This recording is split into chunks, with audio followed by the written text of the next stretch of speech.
Tiger Force Chief Hardeep Singh Nijjar was in the parking lot of a Gurudwara in Canada's Surrey when he was bumped off. Paramjeet Singh Panjwar was near his Lahore home when two gunmen opened fire and cut short his routine morning walk. A few months before him in Lahore, another Khalistani leader, Harmeet Singh, was bumped off in a Gurudwara premises in Pakistan. Avtar Singh Khanda, diagnosed with terminal cancer, died in a British hospital, though his death is also being blamed on an act of possible poisoning. Nijjar, Panjwar, Khanda and Harmeet, four prominent Khalistani terrorists who've died mysteriously abroad in recent months. Now, the deaths come amid a surge in anti-India activities by the groups headed by these four terrorists. They also come at a time when India has vowed to take action, strong action, against Khalistani terrorists who've attacked India's missions and were trying to revive militancy in Punjab. These so-called Khalistanis have uniformly blamed India's intelligence agencies for conducting these targeted assassinations of these four terrorist cowards. Now, nobody can confirm or deny if this is indeed true. Did RAW do it? Did India's intelligence agencies conduct these assassinations? Intelligence operations happen, viewer, as you know, in a shadowy world in shades of grey. What I can say is that the journalist in me definitely sees a pattern here. Four big Khalistani terrorists bumped off on their own turf in the span of just a few months means these aren't coincidental by any stretch. Whether this is an incredibly organized spate of punitive killings by the Indian state to send out a message to Khalistani cowards, or a gentle reminder of what the Indian state can and will unleash when push comes to shove, when our embassies are attacked, when our people are harmed, or something else entirely that has nothing to do with the research and analysis wing or the Indian state or Indian intelligence agencies. Nobody can tell, and I certainly cannot. I can only speculate. But as these so-called Khalistanis get set to march to Toronto and brandish posters of our officials, dangerously publishing their details and calling for murder against Indian citizens, these groups are probably missing the fact that the four deaths of those four Khalistani terrorists may well just be an appetizer for what could possibly lie ahead. The latest provocation now, viewer, is a blaze that has been set by Khalistani groups in the San Francisco consulate of India in the United States. That's a video put out by local TV station Diya News of the blaze that was set by Khalistani thugs in San Francisco. In the wake of it, they've also put out pictures of Indian officials, from the Indian ambassador to the United States, to the Indian consul general in San Francisco, to the Indian ambassador in Canada, to other diplomats working in that country, calling for their killing, calling for violence against India, calling for murder and blood spillage. All of this in support of a march to Toronto by Khalistani thugs in the wake of their four leaders who've all been bumped off by we don't know who. Watch this report.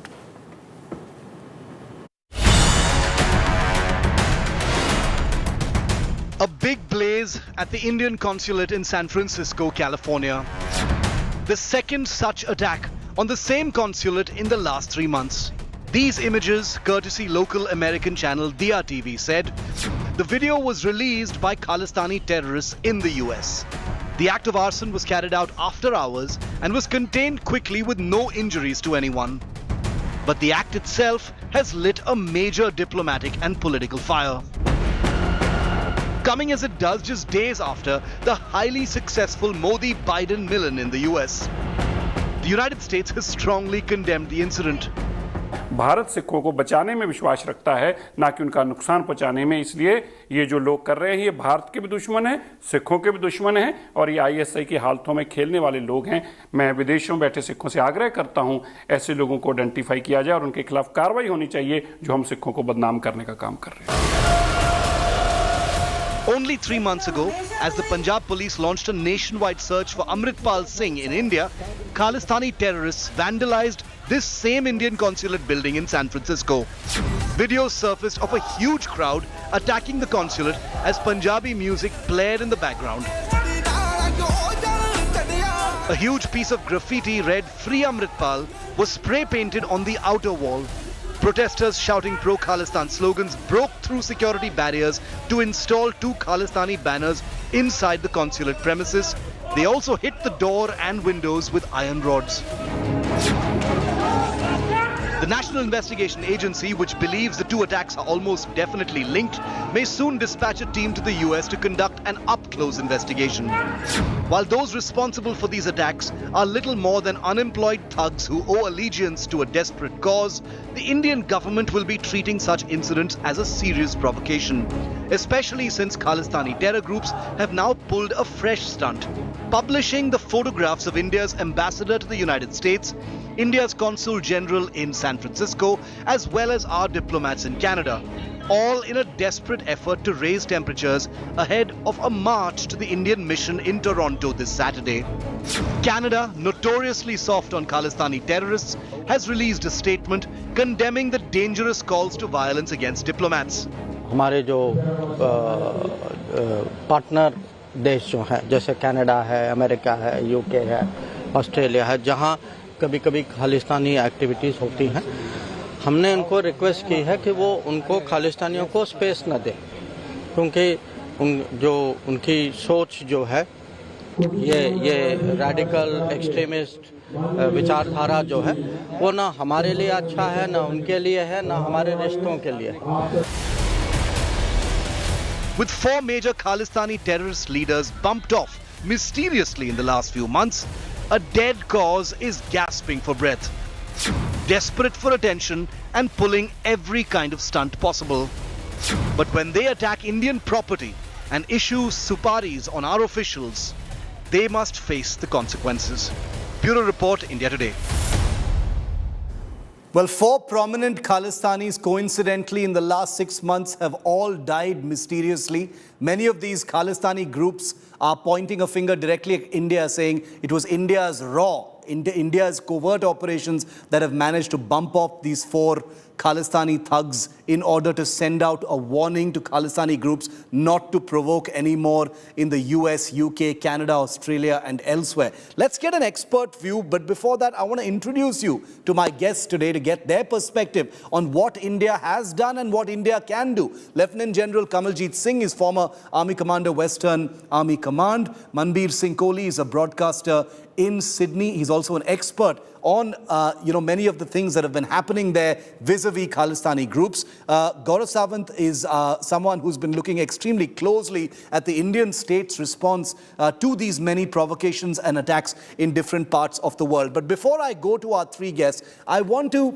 give you an overview of some of the actions or options that India has against Khalistanis, because one of the most common questions that viewers and many people might have is, what can India actually do? Now, in terms of diplomatic actions, and I'm listing things that have either are possible for India to do or have already been activated in some form or the other. Number 1, we can pressure nations like the US, UK, Australia, Canada to book these Khalistani terrorists and thugs. Number 2, you can push the US, Canada, UK to clamp down on, what are a very, very small part of large Indian populations in these countries. Get green cards, residency permits cancelled. Put pressure on those embassies, put pressure on those governments. We can pursue deportation of these so-called Khalistanis back to India. Remember, there's a very, very clear definition that I want to make. There are many who try and conflate Khalistanis with the larger Sikh population in these countries. Nothing could be further from the truth, viewer. Never fall for that narrative. These Khalistanis, those who owe allegiance to small, narrow terror impulses, are extremely small minorities. Most of them are outcasts within their community and they pursue these violent goals against India. They have nothing to do with the Sikh community. Let's make that very clear. Now, here are some direct action options that India has. Now, remember, many of these things are very easy to say, but they remain theoretically options. Number 1, cancel visas and origin, overseas citizen of India cards, OCI cards. Get the Indian government to cancel them. Identify these people, surgically find out where they live, cancel their visas and residency permits. Number 2, seize their properties. Find out who these Khalistani thugs are in London, in Toronto, Brampton, San Francisco, wherever. Find out what their linkages are back here in India. Seize those properties. Put the pressure on them and their families here. Number 3, freeze their bank accounts. Many of these thugs have to send money back home to their families, to their grandparents, whatever it is. Find out what it is in as humane a way as possible. Turn the screws, apply the pressure, freeze their bank accounts and their assets. Once you start clamping down on the money, see how these cowards fall in line. Number 4, and this is something that's theoretical, and this is what these 4 deaths have been blamed on India: covert assassination operations. There's always the there's always the option of India taking matters into its own hands and conducting covert operations in other countries to bump off these Khalistanis. This is easier said than done, viewer. I'm of course sitting in a studio and talking about it, but remember, in the real world, these are all very much options before the Indian security establishment. Now let's go across first to Gaurav Sawant, who's with me. Gaurav, the San Francisco consulate set ablaze. Pictures of Indian diplomats in the US and Canada put on public display, practically a supari being published by these Khalistani groups before that big march on July the 8th. How has the Indian state responded? What are they planning to do? Shiv, the Indian state has responded with a lot of concern and anger. External Affairs Minister Dr. Jaishankar, he said that India expects Canada to take action against the perpetrators and said that this will impact relationship. This clearly, Shiv, is also a violation of the Vienna Convention on diplomatic security. If our diplomats are not safe, if our embassies and consulates are not safe, and remember, they've been targeted in London, they've been targeted in San Francisco, our diplomats are being threatened in Canada. And Shiv, this is something that India has been raising for decades. In fact, when Justin Trudeau's father, Pierre Trudeau, was Prime Minister of England, late Indira Gandhi had raised the issue of Khalistan terror with Pierre Trudeau. Unfortunately, not much was done then. Sadly, not much is being done now, except that the government is taking up this issue very seriously, warning countries that there will be consequences, and India's National Investigation Agency is carrying out an independent investigation, whether in San Francisco or in London, the attack on our missions, and expects governments like the Royal Canadian Mounted Police in Canada to jointly carry out an investigation and come up with the truth and take action against the perpetrators. Very interesting. The concern has been expressed. Consequences have been threatened. 4, Khalistani terrorists have been bumped off. There appears to be a pattern, but nobody knows who did it. The Khalistanis think the Indian intelligence agencies are responsible, but basically the temperatures are up on this issue, and a big march is going to be mounted in Toronto against the Indian High Commission there. General Singh, if I could come to you now, sir, your perspective on this latest provocation in San Francisco, and what, in your view, General, are India's diplomatic and or direct actions, sir? Shiv, Jai Hind. Jai Hind, sir. Thank you for including me in this program. You have raised a very relevant and pertinent issue. It's a very cowardly kind of an attack in the, in the hours, night hours. Yeah. And you're attacking a consulate. A consulate is a place where people from 12 states, I visited that consulate, receive various visa and consular facilities. It covers Silicon Valley and such important areas of USA. And also, you have used an incendiary device, a firebomb kind of thing. It's good that US Fire Department responded in time. There are families and other people who are part of consulate. There are a large number of civilians who are present there. And then you do this kind of activity, and see, these people have no morals or ethics or no values. In Canada, they put out the photograph of our Consul General, who's a lady, Apurva Srivastava. And earlier, what they have done in Brampton, they had put Mrs. Gandhi at the receiving end. So you have to, this is not what Sikhism teaches us.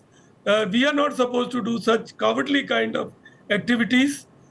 Indian government has taken some good measures. They have put pressure. But most important thing that I saw is that NIA is going to go to San Francisco, because whatever we do, Yes. we have to provide evidence for international dossiers to be given to Interpol, to be given to other agencies, to name and shame. There is certain amount of vote bank compulsion also in these countries. Of course, yes. Which somehow retards the action which should be taken. So NIA, when it goes there, puts pressure on these agencies that if you won't do it, we'll certainly do it. It's our concern. And while I don't say that our agencies have done this thing, but people who live by sword should be prepared to perish by sword. Very, very important point that you're making, sir. Manbir Singh Kohli, Australia has also, been no stranger to attacks and vandalism of this kind. You've, tracked many of these things happening there. Do you feel the Indian state can do more, sir? What is your perspective on this? Because it's happening chiefly in these four countries, the US, UK, Australia and Canada. Yeah, thank you, Shiv, for including me on this. And it's quite a sad discussion, though. But congratulations on your book, Operation Jinn. I've just started reading it. Thank you. But at the outset, it's quite deplorable. And any action that hurts or is a threat to civilians, I think needs to be condemned at the outset. And this is quite disgusting. And what it's doing, like Lieutenant General Singh said, that it's bringing a bad name to the Sikhs, who are very hardworking, peace-loving, and great citizens of India. True. So it's dividing our communities. And I think from that standpoint, I deplore this action. Any action that sort of is targeting our consulate is bringing a bad name to the Sikh community. Yeah. And my question always remains, and this has happened in Australia too. We've had cases of vandalism. And unfortunately, the perpetrators, the culprits, have not been identified. I wait for the day when they'll be caught and deported if need be. But, I mean, of course, the government of India is putting pressure. We've got great diplomatic resources. And Prime Minister Modi, when he was in Australia, appealed to our Prime Minister Albanese at the highest level to stop these attacks. But what amazes me is that at the local level, why are these culprits not being caught? In this day and age, when there's so much surveillance across the world, why can't a person who's undertaking that action 1 or 2 o'clock in the morning, why aren't they identified and caught? Yeah. I think you make an excellent and very, very specific point. We're going to leave it there for the moment, but I know for a fact that the Indian government will be watching this show, because I get feedback, from the security establishment about the things we raise and the people we bring on. Surveillance. If you live by the sword, be prepared to die by the sword, which is, I think, one of the most significant things that can be said in the aspect of what has basically taken place at this point of time. Remember that this Saturday is going to be that big march in Toronto by a large number of these Khalistanis against the Indian High Commission, and Canada is helpless to do anything about it. This despite a practical supari being published against Indian officials. That is the state of things in Canada. And I think the word that was mentioned by both General Singh and Manbir Singh Kohli is extremely important. This has nothing to do with the Sikh community. The Sikh community are proud citizens of India and citizens of the countries in which they have chosen to live, and they have nothing to do with this tiny minority of terrorists who owe no allegiance to anything but violence against India. Let that be very, very clear to everyone watching this. Thank you, Manbir Singh Kohli. Thank you, General Singh. Thank you, Gaurav, for being with me on this. We're taking a very quick break here on 5 Live, but that continues to be a big story. We'll be putting the spotlight on Taylor Swift. Is all set to create huge economic impact with her ongoing Era tour. We'll tell you all about it when you come back. Huge, unbelievable numbers being generated by this concert tour.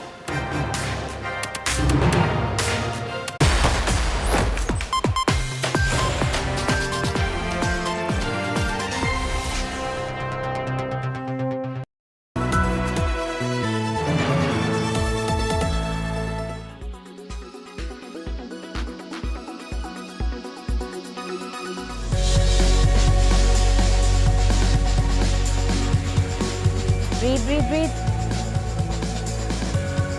A stronger core, a toned figure, classical yoga. Add some anti-gravity into the mix.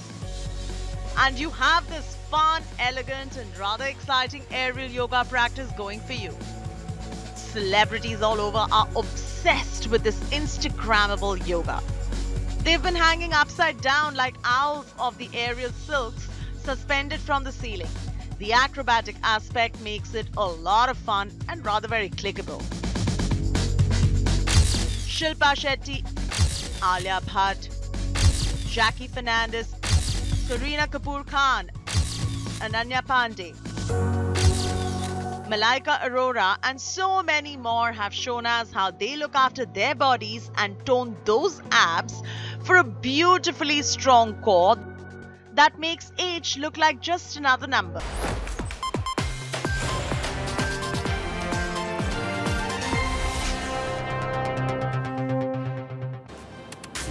First, it was Beyoncé who was credited with giving the Swedish economy a much-needed boost. Now, Taylor Swift is all set to create huge economic impact, massive, larger than the economies of at least 50 countries. Reports say that Taylor Swift's ongoing Eras tour of the United States-based singer could lead to a worldwide wealth creation of more than $5 billion.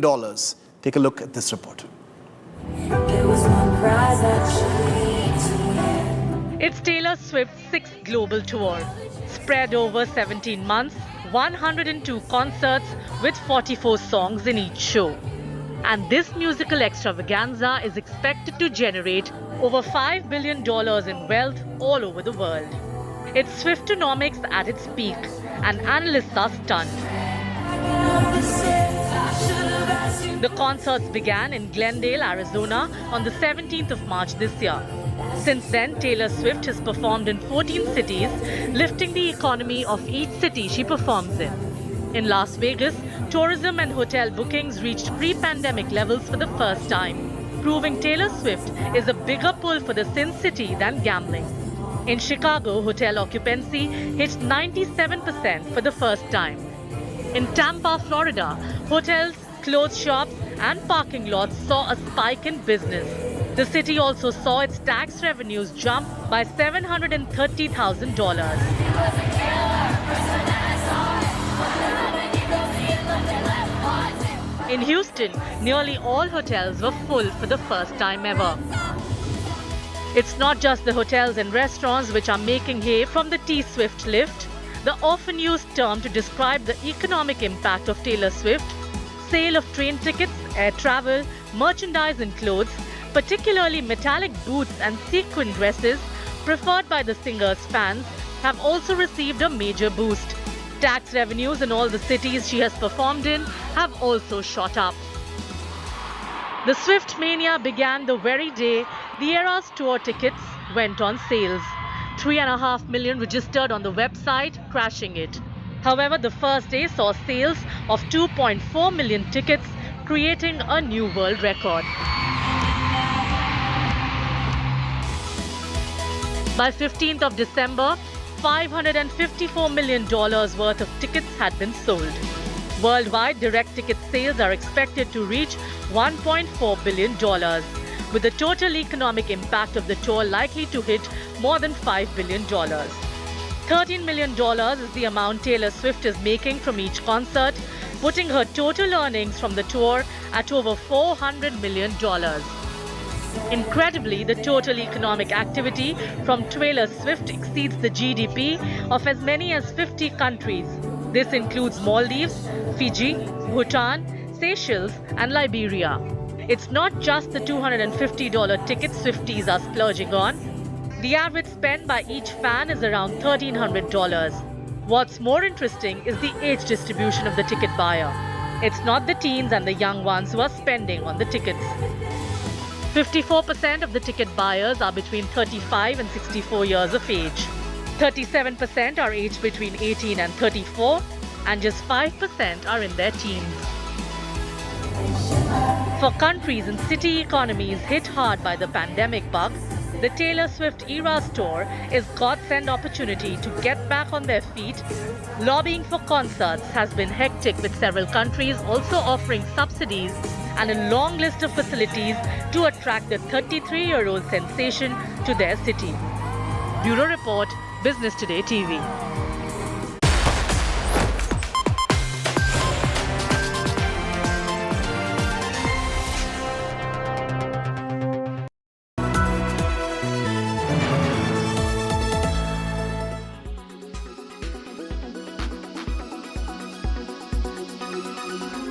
Imagine yourself in the woods, in a wellness retreat away from the hustle and bustle of the city life. Immersing in a characteristic cabin, looking at serene nature, listening to the sound of birds chirping, looking at the flowers blooming. Only that it is not just another wellness retreat. It is a retreat where you're doing all of that. You're processing the shifts and new neuronal connections your brain is making. Because, well, you are at a ketamine wellness retreat. But they are mushrooming all over the United States of America and a few other select countries where this model of psychedelic wellness resort is legal. Corporates taking stressed out workers on these fad retreats consist sessions in which each of the employees lie down on mats with an osteopathic doctor injecting them with a ketamine dose. And hence, it is a rude shock coming in for psychiatrists who are very clear on the usage of this drug, which is used in their practice in India as an anesthetic and an off-label treatment to treat resistant depression when every other method fails. At the end of the day, we are talking about a prescription drug, something that is used for clinical medical conditions, and it has its effects and side effects, but there is a clear indication, and that's when the doctor prescribes this particular medicine. So in palliative care, majorly its uses come for the patients who have very severe pain, which is refractory to even the strongest of the opioids that we have, and it is also sometimes used in opioid tolerance. Doctors view this trend of psychedelic drug being used in a quote-unquote wellness retreat as being viewed as hugely problematic and flag off some rather serious concerns. Ketamine is an anesthetic drug. It is not a recreational drug.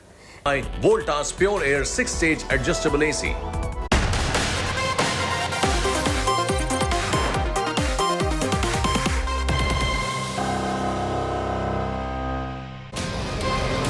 Good evening. You're watching 6 p.m. Prime here on India Today. I'm Akshita Nandagopal, getting you all the top stories that we're tracking over the next 1 hour. Our focus is going to be on the Uniform Civil Code. Political reactions continuing to come in. We're getting you the inside track on what perhaps the draft of the UCC could actually look like. But first, as always, here are the headlines. Ahead of 2024 battle, mega BJP rejig across multiple states. G Kishan Reddy takes charge of Telangana, which means Bunty Sanjay has been ousted. Ex-Congress stalwart Sunil Jakhar to head BJP's Punjab unit. Andhra Pradesh goes to NTR's daughter, D. Purandeswari.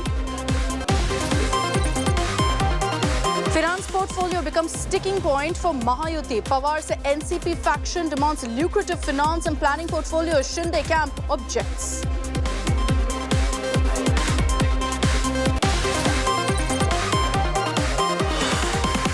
BJP heavyweight B.S. Yediyurappa drops a bombshell, says BJP and H.D. Kumaraswamy's JDS will come together to fight the Congress very soon. Whatever Kumaraswamy is telling is the truth, and I am going to support Kumaraswamy's statement. And Kumaraswamy and we together will fight in future. Uttarakhand Chief Minister Dhami meets Prime Minister Modi, says UCC will be implemented soon, but no decision will be made in haste. Prime Minister Minister Modi hosts virtual SEO summit with Putin, Xi and Pakistan Prime Minister Sharif in one frame. Talks tough on terror and hits out at countries that are sponsoring cross-border terror. कुछ देश cross border terrorism को अपनी नीतियों के instrument के रूप में इस्तेमाल करते हैं, आतंकवादियों को पनाह देते हैं। एससीओ को ऐसे देशों की आलोचना में कोई संकोच। And K-Army attacks Indian consulate in San Francisco and sets it on fire. Second cowardly attack on Indian consulate in 4 months. US strongly condemns the attack.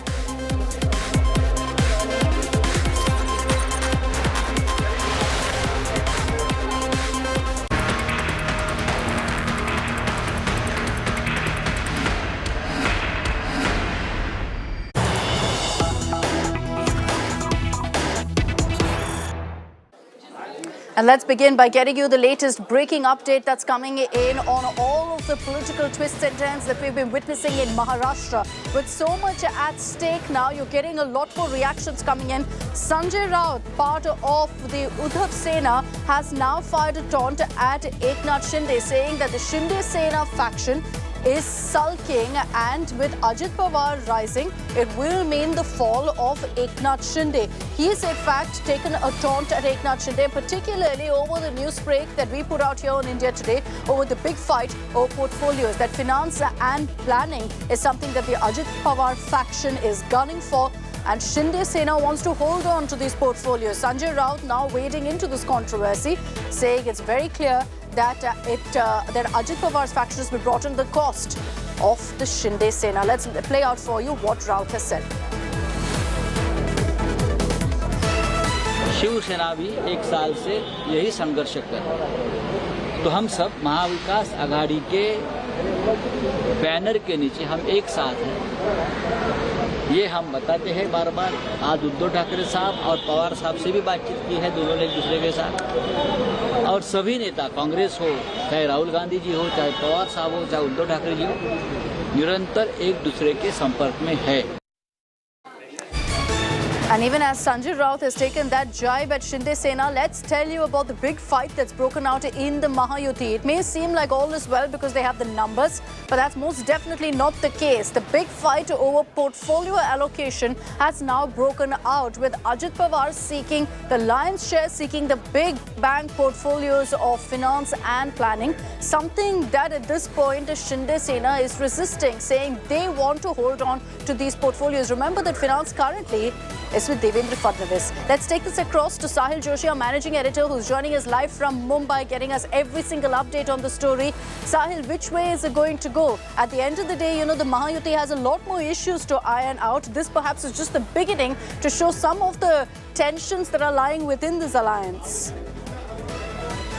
Well, the portfolio distribution is always going to be the key, because in Mahavikas Aghadi, that is what actually caused the rift within the Mahavikas Aghadi, specifically within the Shiv Sena. Because last year, when the MLAs with Eknath Shinde rebelled against Uddhav Thackeray, they made a reason that how Ajit Pawar, who was a finance minister of the MVA government, you know, was not allocating funds for the Shiv Sena MLAs, whereas he was concentrating more with the NCP MLAs, and that's what, according to them, was weakening the position of the Shiv Sena MLAs, and that's why they decided to rebel against the Mahavikas Aghadi, the Uddhav Thackeray, and then you know, we saw what happened last year in Maharashtra. This time again, the demand by the Ajit Pawar faction is, of course, the finance portfolio, because there are in this government, the chief ministership is with the Shiv Sena, the deputy chief ministership was with the BJP, but of course the BJP also had all the plum portfolios, including the finance, the home, power, housing, the irrigation, and revenue as well. So now when the third partner has come in, they will have to give away with at least one of the plum portfolios, which of course in the state like Maharashtra, the finance ministry becomes a big portfolio, and if there is another deputy chief minister, he would hope to have such kind of portfolio with him. But now again the Shiv Sena MLAs have come back to the original stand, that, we had the same problem. We don't want to have the same problem again. And that is where it looks like that the situation is a bit stuck. Right now, the Chief Minister and Devendra Fadnavis has gone to receive the President of India, Draupadi Murmu, who is visiting Maharashtra on 2 days tour. Ajit Pawar had said that, the discussion will be on. But he says that, these things will be ironed out soon. But this is just a beginning, as you rightly said. Because, end of the day, finally, if these three partners have to contest elections together, that is where, again, the fight will happen. There will be fight for the credit as well.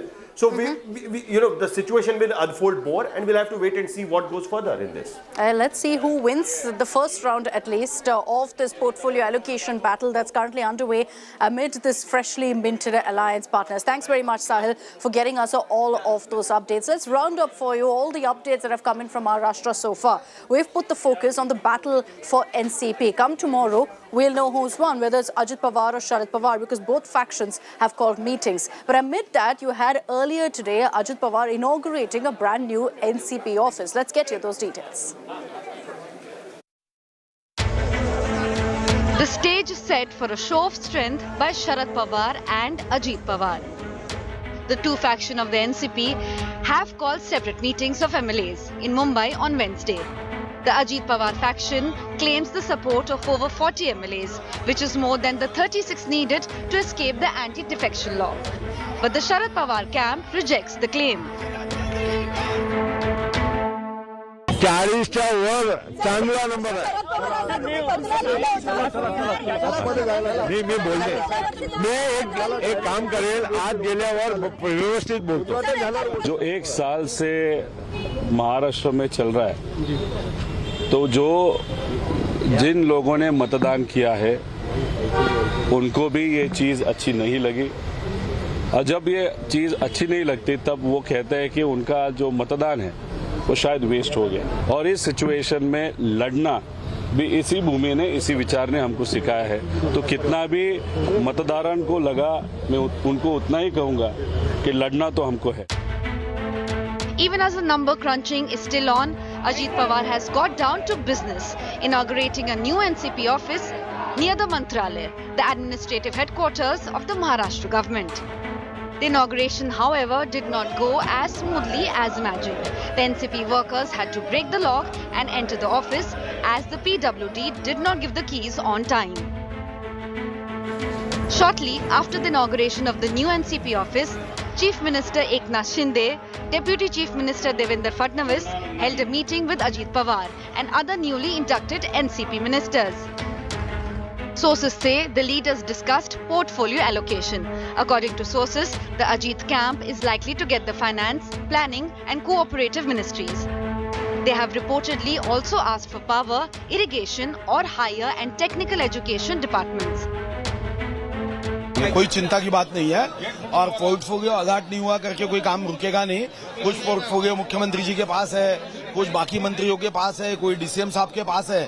Portfolio चर्चा के बाद, संवाद के बाद वितरित होंगे. Ajit Pawar finance और planning मांग रहे हैं, लेकिन शिंदे खेमे से जो मंत्री है वो उसका विरोध कर रहे हैं, ऐसी खबरें आ रही है. इस पार्टी में कोई कुछ मांगता नहीं. अब आग लगाने वालों से आग बुझाने वालों की संख्या सरकार में बहुत बड़ी है. Portfolio allocation is a hot potato, as Chief Minister Shinde's Shiv Sena is wary of handing over key ministries to the NCP, who has been their political rivals for decades. Bureau Report, India Today.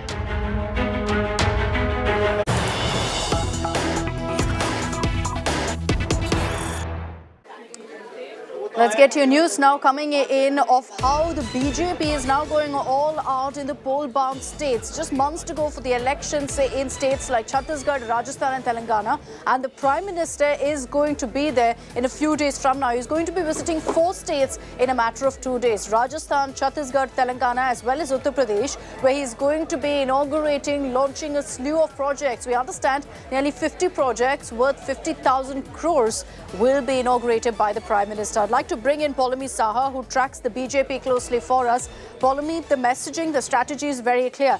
While once again the focus will be on development, the Prime Minister's schedule of Rajasthan, Chhattisgarh, Telangana is aimed at the elections. Absolutely. It's aimed at the elections. The Prime Minister will be touring all of these 4 states within a span of 2 days. So on the 7th and the 8th of July, he's going to be visiting Chhattisgarh first. He will land in Raipur. From there, he will head, in fact, to Uttar Pradesh. He'll go to Gorakhpur, where he will be at the Gita Press program. And then subsequent to that, he will head to his own constituency of Varanasi, where, again, he's going to launch a slew of developmental projects. From Varanasi, in fact, he will head to Telangana on the 8th of July. Telangana, he will be in Warangal to attend, in fact, and address a public meeting over there. He'll also be launching several developmental projects in the poll-bound state. It will be a big challenge, of course, for the newly appointed BJP chief of the state of Telangana, G Kishan Reddy, his first big program where he will have to host the Prime Minister in the state of Telangana, and then subsequent to that, he will be headed to Bikaner in Rajasthan. All right, interesting schedule ahead. Thanks very much, Paulami, for joining us with all of those details. The BJP clearly focused on the 2023 elections and then the larger picture of 2024 as well. What will that look like? Well, the BJP right now, keeping in mind how the opposition is trying to come together, is focused on making the NDA strong. And with what's happened in Maharashtra, with Ajit Pawar jumping ship and joining hands with the BJP Shinde Sena, they're trying to ensure that there's a similar story in several other states, in Bihar, in Karnataka, in Punjab. Could we see a repeat? Could we see more parties switching over and joining the NDA? Let's tell you about that.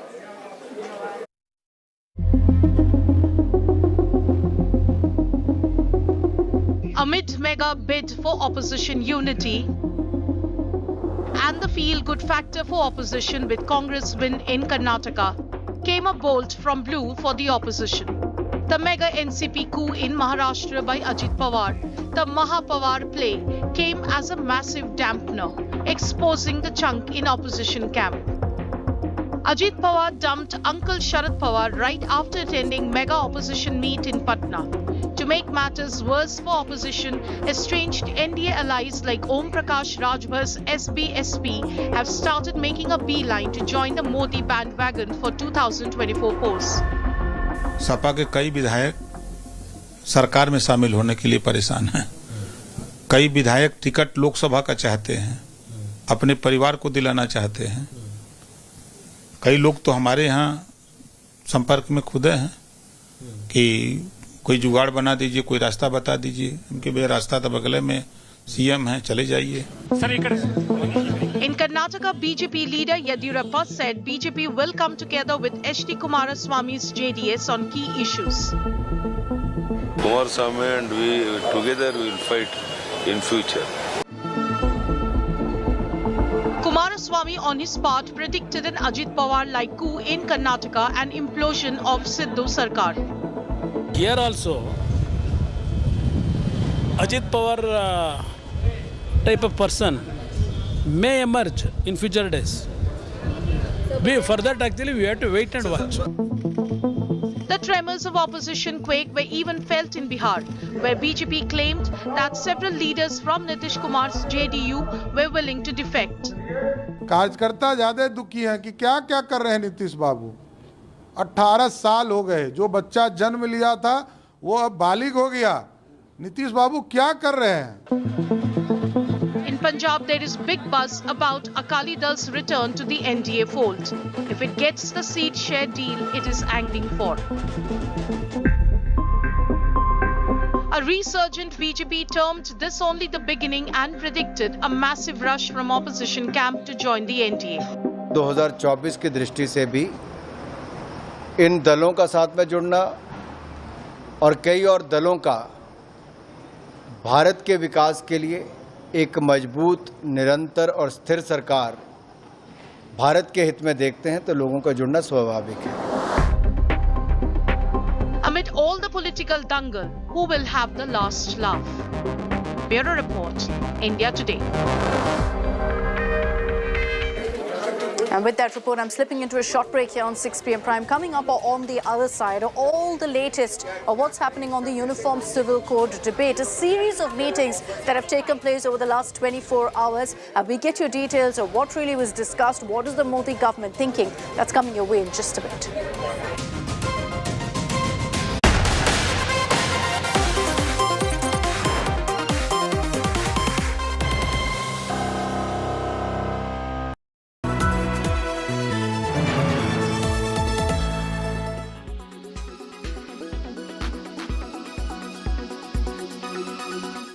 Amit, what is the amount of money that you have sort of put into the entire business? How large is it today? And what is the inventory that you have that is to be sold? So look, as I said, we have contributed the historical land, so to speak, because as I have maintained all along, and even in that article, that we have been sitting right there during the COVID time, cash flow positive on this project. Even we took a debt on the second project, but even there also the cash flow generation has been far higher. If you are selling the building to the tune of 80%, your ability is always a milestone collection, and our collection milestones are achieving very quickly. So we do not see a challenge of getting the money back from the customers. So when we get the money from the customers, it enables a cash flow positive. So therefore, what our contribution is primarily on the land, and initially we have put some small money. However, now inventory, when we talk about, in the first two projects, as I mentioned, 80% is sold, so only 20% is left. On the third project, as we speak today, I think close to 30% has been sold, and we are looking anything between in the next 2 years to sell another 30-40% of that. So now practically we are already sold out for the various projects. Now we have already signed a joint development agreement in Bandra, which we should be launching over the next few months. Now the whole growth story for the real estate business, because Thane is still an finite land. We have 60 acres to more, but you need to expand. And real estate is not a business only to monetize land. It is a business, core business for us. And that is why we did the demerger. So you will have a real estate pure play and you have a lifestyle pure play. Now in real estate, we are partnering with various people. As our board has taken two primary decisions. One, we will not put money behind the land. We will not buy land at all. And we will not move out of MMR, because it is much better to stay in this region. You have a better grip. You can monitor closely and manage things better. So now we are getting enough and more JDA projects. One is already signed, and I think few are on an advanced stage of discussion, and that will give us a good opportunity.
Make your media plan smarter with India Today Live TV on your connected devices.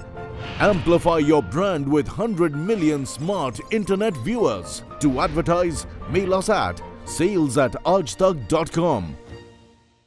Why does this happen? Let me tell you the science behind it.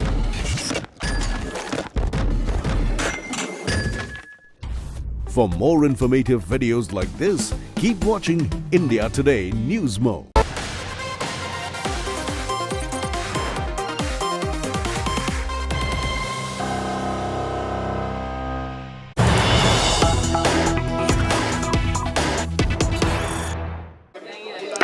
Welcome back. Let's get you all the updates coming in on the Uniform Civil Code and all the reactions. The Vice President has now jumped into this entire debate.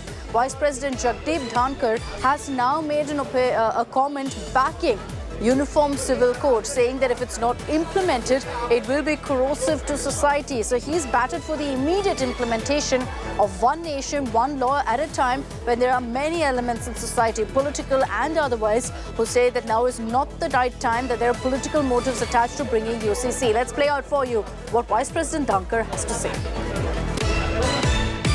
Any further delay in implementation of Uniform Civil Code will be corrosive of our values.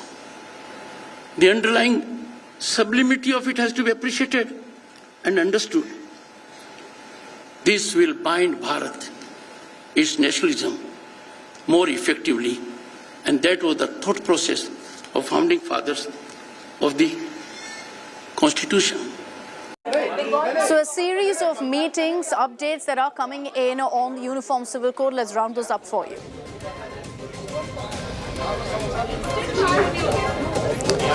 Uttarakhand Chief Minister Pushkar Singh Dhami met Prime Minister Narendra Modi and discussed the state's Uniform Civil Code draft. Chairperson of the Uttarakhand UCC Drafting Committee also interestingly accompanied the Chief Minister. Chairman of the Parliamentary Committee for Law and Justice, Sushil Kumar Modi, who chaired a meeting yesterday, suggested that the laws governing the Northeast and tribals are different and thus they should be exempted from following UCC.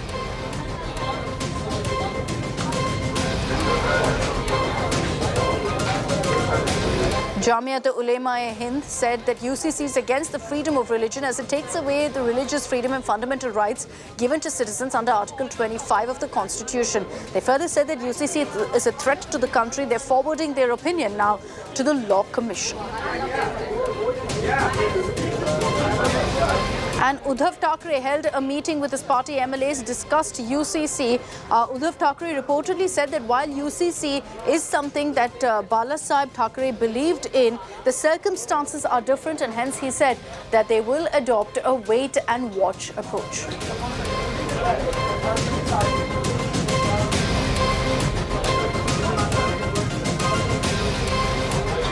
So whenever we refer to the Uniform Civil Code and the debate that surrounds it, the opposition leaders have constantly asked one question: how can we form an opinion on something that we don't know the contents of?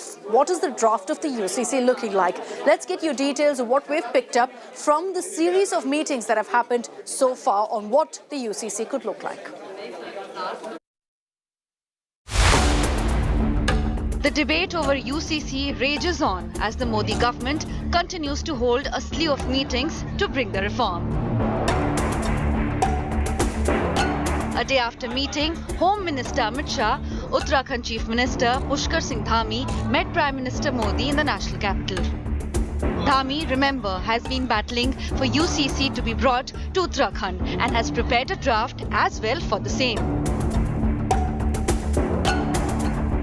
UCC committee का draft complete रूप से हमें नहीं मिला है और उनका draft जब मिलेगा तो उस पर तभी कुछ कह पाना संभव होगा। हम बहुत देर भी नहीं करेंगे और जल्दबाजी में जो है ऐसा काम भी नहीं होगा कि जो है कि कोई ऊपर का नीचे हो जाए।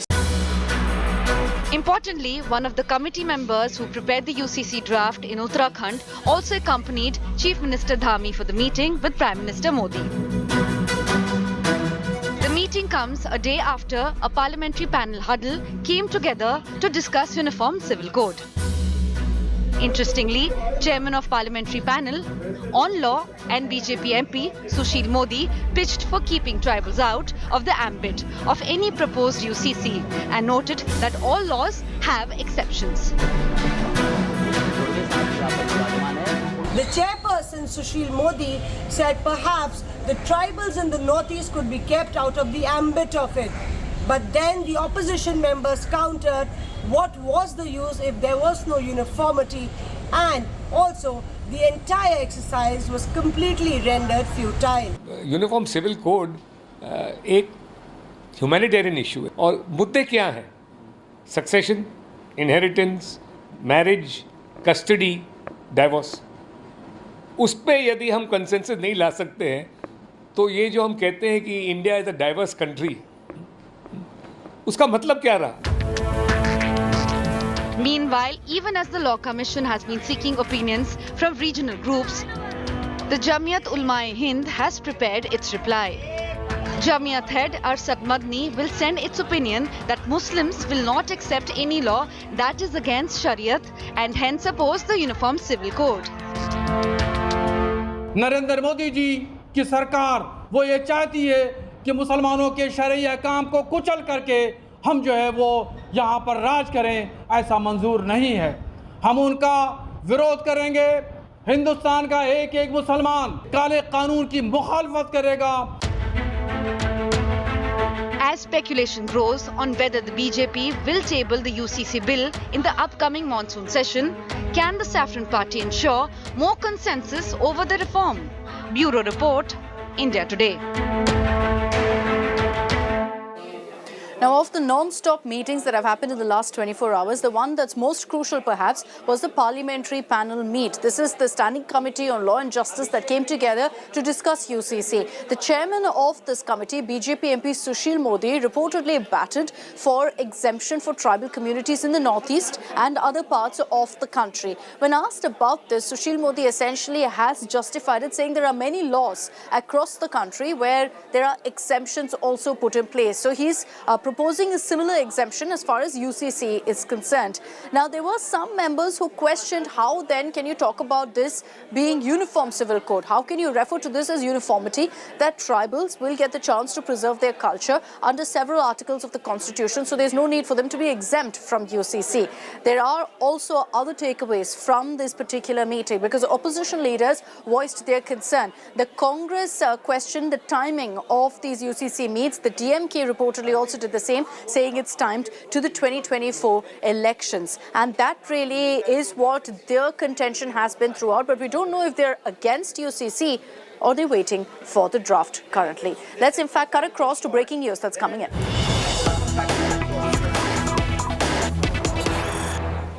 And this is a big story coming in from Karnataka. The Siddaramaiah government has now officially okayed an investigation against the erstwhile Bommai government over the 40% commission Sarkara jibe. This is something that became a big political talking point. The Siddaramaiah government has referred to this time and again. Days ago, we reported here on India Today that there was a proposal from senior Congress leaders to go ahead and conduct an investigation against the alleged scams of the erstwhile BJP government. And now Siddaramaiah government clearly biting the bullet on that. A judicial investigation has been ordered. Nagarjun Dwarkanath is joining us with more details on this. Nagarjun, big breaking news and perhaps the first of many more such probes, many more such investigations against the Bommai government.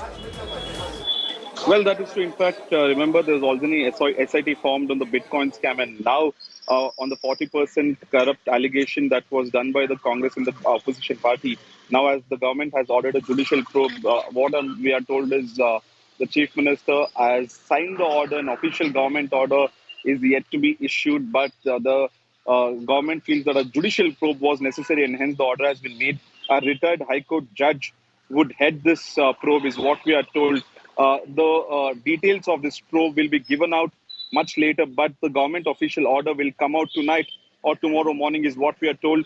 The note that was prepared by the department, the Chief Minister has signed it and sent it for the Chief Secretary to make it an official order. By tonight, we are expected that this 40% allegation, the government will be probing by tomorrow morning through an official order. All right, we'll track the reactions that come in. The BJP, no doubt, will be crying foul over this development. So we'll track those reactions. Thanks for the moment, Nagarjun, for joining us with all of those details. I'm slipping into a short break here on 6 p.m. Prime. On the other side, we're going to get you all the highlights from the SCO summit and the Prime Minister's address.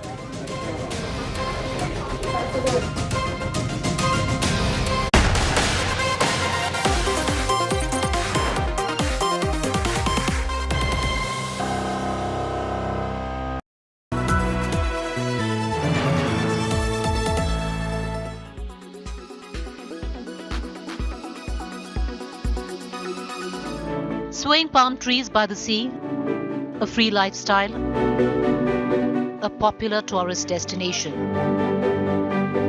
That's Goa.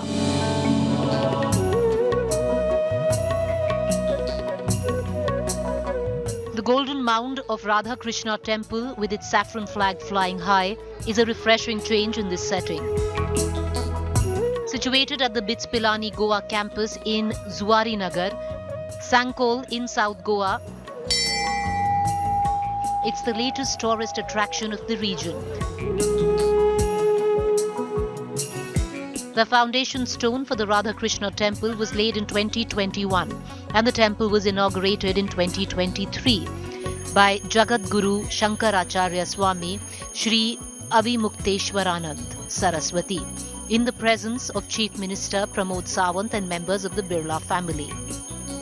Devotees can now come to Goa and also pray and feel that Goa too has a lot of Indianness, and this temple in fact talks about what Indian culture is all about. अनंतो कोटि ब्रह्मांड नायक भगवान की परम पावनी कृपा से गोवा जैसे प्रदेश में ऐसा दिव्य मंदिर बनना ये भगवान की अत्यंत करुणामयी पवित्रमयी कृपा है और इसी कृपा से ऐसा दिव्य महल भगवान का बन सकता है. The architectural splendor of the Radha Krishna temple stands out with its Nagara style construction, showcasing the distinct North Indian temple design.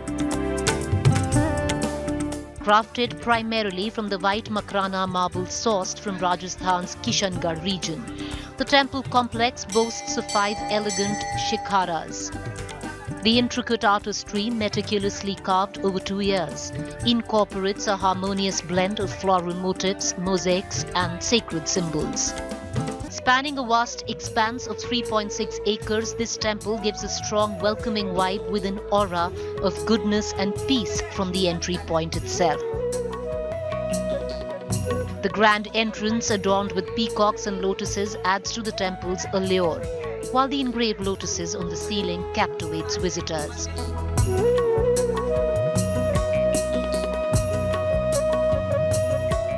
The front gate of the temple is called Singhdwar or the Lion Gate. To reach the temple, devotees ascend 5 flights of stairs, each representing a stage in one's life's journey.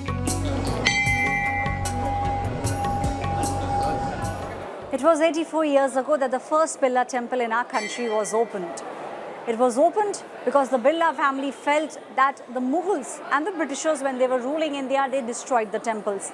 And now the 4th generation, KM Birla, has embarked on the similar journey. Almost 1100 artisans were making sure that this temple is built over a course of 22 months. What you see inside the temple is beautiful white marble that has been sourced from the state of Rajasthan. Rajasthan is the birthplace of the Birla family. With Aishwarya Paliwal, Bureau Report, India Today.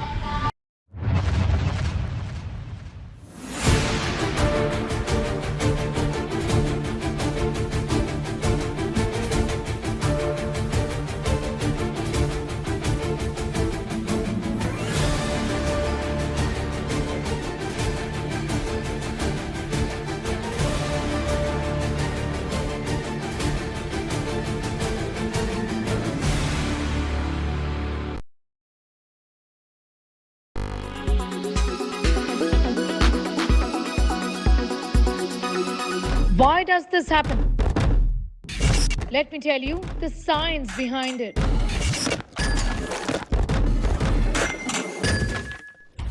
For more informative videos like this, keep watching India Today News Mode.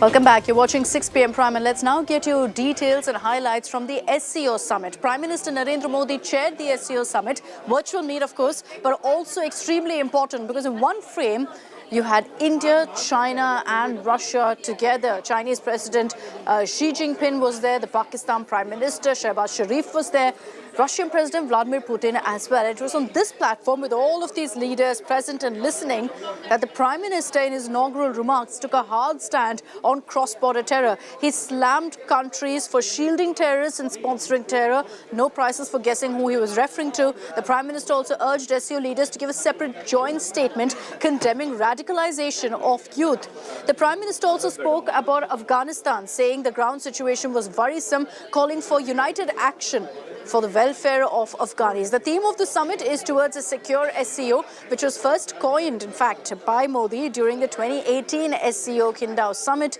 The term secure represents security, economy and trade, connectivity, unity, respect for sovereignty and territorial integrity, as well as environment. आज SCO से जुड़ने में अन्य देशों की रुचि इस organisation के महत्व का प्रमाण है। इस प्रक्रिया में यह आवश्यक है कि एससीओ का मूल फोकस मध्य एशियाई देशों के हितों और आकांक्षाओं पर केंद्रित रहे। एक्सेलेंसी, आतंकवाद क्षेत्रीय एवं वैश्विक शांति के लिए प्रमुख खतरा बना हुआ है। हम चुनौती से निपटने के लिए निर्णायक कार्रवाई आवश्यक है। आतंकवाद चाहे किसी भी रूप में हो, किसी भी अभिव्यक्ति में हो, हमें इसके विरुद्ध मिलकर लड़ाई करनी होगी। कुछ देश क्रॉस बॉर्डर टेररिज्म को अपनी नीतियों के इंस्ट्रूमेंट के रूप में इस्तेमाल करते हैं, आतंकवादियों को पनाह देते हैं। एससीओ को ऐसे देशों की आलोचना में कोई संकोच नहीं करना चाहिए। ऐसे गंभीर विषय पर दोहरे मापदंड के लिए कोई स्थान नहीं होना चाहिए। टेरर फाइनेंसिंग से निपटने के लिए हमें भी आपसी सहयोग बढ़ाना चाहिए। इसमें एससीओ के रेड्स मैकेनिज्म की महत्वपूर्ण भूमिका रही है। हमारे देशों के युवाओं के बीच रेडिकलाइजेशन के फैलावे को रोकने के लिए भी हमें और सक्रिय रूप से कदम उठाने चाहिए। अफगानिस्तान की स्थिति का हम सभी की सुरक्षा पर सीधा प्रभाव पड़ा है। अफगानिस्तान को लेकर भारत की चिंताएं और अपेक्षाएं एससीओ के अधिकांश देशों के समान है। हमें अफगानिस्तान के लोगों के कल्याण के लिए मिलकर प्रयास करने होंगे। अफगान नागरिकों को मानवीय सहायता, एक समावेशी सरकार का गठन, आतंकवाद और ड्रग तस्करी के विरुद्ध लड़ाई तथा महिलाओं, बच्चों और अल्पसंख्यकों के अधिकारों को सुनिश्चित करना हमारी साझा प्राथमिकताएं हैं। भारत और अफगानिस्तान के लोगों के बीच सदियों पुराने मैत्रीपूर्ण संबंध रहे हैं। पिछले 2 दशकों में हमने अफगानिस्तान के आर्थिक और सामाजिक विकास के लिए योगदान दिया है। 2021 के घटनाक्रम के बाद भी हम मानवीय सहायता भेजते रहे हैं। यह आवश्यक है कि अफगानिस्तान की भूमि पड़ोसी देशों में अस्थिरता फैलाने या एक्सट्रीमिस्ट विचारधाराओं को प्रोत्साहित करने के लिए उपयोग न की जाए। So the Prime Minister there not going soft, speaking about issues of cross-border terror, despite who really the audience was, including Pakistan, including China, all of them present in that meet. Let me bring in Gaurav Sawant, the managing editor, with us on this broadcast. Gaurav, good evening. What did you make of the Prime Minister's address? He didn't hold back. Despite Pakistan being there, he spoke of cross-border terror and spoke of several such issues as well. China was in the audience, Pakistan was in the audience, didn't care. So the Prime Minister's very clear when it comes to terrorism, and he's been this way right from the beginning. He's exposed Pakistan's state-sponsored terror. Here, in a grouping where China is extremely important, the Shanghai Cooperation Organization, he also warned countries not to have double standards on terror. Remember, China has been blocking sanctions against terrorists like Hafiz Saeed, Masood Azhar and now Sajid Mir. In the recent past, China repeatedly shields Pakistan's state-sponsored radical Islamist terror, and the Prime Minister said in this very important grouping that there cannot be double standards in combating terror, there cannot be state-sponsored terror, cross-border terror, and this is where Pakistan stood exposed. But a very significant point here was also the fact that while China and Pakistan are pushing for CPEC or China-Pakistan Economic Corridor, Prime Minister Narendra Modi, with Iran now being a member of the Shanghai Cooperation Organization, spoke of the Chabahar port, and Chabahar gives very important access to India to Central Asia, because Pakistan again is one country that blocks access to India's goods and services through Pakistan to Afghanistan and beyond to Central Asia. So the Chabahar port, the Prime Minister's emphasis on Chabahar was extremely important, not music to China's ears or Pakistan.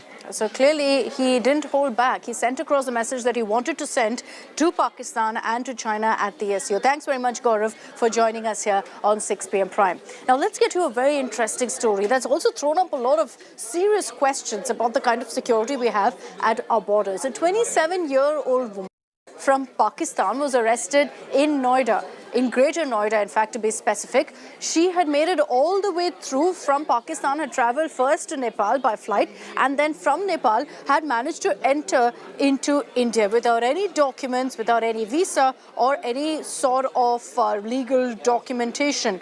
This woman, Seema Haider, you see on your screens there, illegally entered India via Nepal after falling in love with a man from Greater Noida through a mobile gaming app, PUBG. That's right, it keeps getting more and more bizarre. She resided in Greater Noida with her 3 kids. So from Pakistan, she travelled to Nepal, then entered India with all of her kids, 4 of her kids in fact. When the police came to know about it, Sachin, who was there with her, ran away with the Pakistani woman and her children, but the police managed to track them down. The woman claimed that she knew Sachin for 3 years and wanted to marry him, and she said she doesn't want to go back to Pakistan. But obviously, you have to follow the law of the land, which is why right now she's been taken into custody for having made it into India without any legal documentation. But obviously a larger question that must be asked here on how she managed to do it so easily, and that too with 4 of her children. पहले PUBG game खेला, उसके बाद खेलने वाले से प्यार हो गया और फिर उस प्यार के लिए अवैध रूप से भारत में अपने 4 बच्चों के साथ दाखिल हो गई। नोएडा पुलिस ने उसे गिरफ्तार कर लिया है। फिलहाल नोएडा पुलिस को कोई फाउल प्ले तो नहीं मिला है, लेकिन जांच अभी जारी है। इसके लिए महिला के मोबाइल की फॉरेंसिक जांच कराई जा रही है और साथ ही साथ नोएडा पुलिस सेंट्रल एजेंसीज की मदद ले रही है ताकि अगर कोई कहीं साजिश हो तो उसका खुलासा हो सके। कैमरामैन लोकेंद्र पांडे के साथ हिमांशु मिश्रा, ग्रेटर नोएडा। अपने घर पाकिस्तान वापस जाना चाहती हैं सीमा? सीमा, आप इधर देखिए, आप पाकिस्तान जाना चाहती हैं? क्यों नहीं जाना चाहती हैं? सचिन के साथ। कितने दिनों से सचिन को जानती हैं? 3 साल से। परिवार वाले मान गए थे, सचिन के परिवार वाले? वो नहीं मान गए। बात क्यों होगी इसके लिए? तलाक दे दिया था उनको? दीवानी हो गई। अच्छा। A truly bizarre story that, and hopefully agencies will be able to identify how she managed to make it in so easily. I'm slipping into a short break here on 6 p.m. Prime. Coming up on the other side, we're getting you images right now of how the monsoons are wreaking havoc in several parts of the country, particularly in parts of Kerala as well as coastal Karnataka.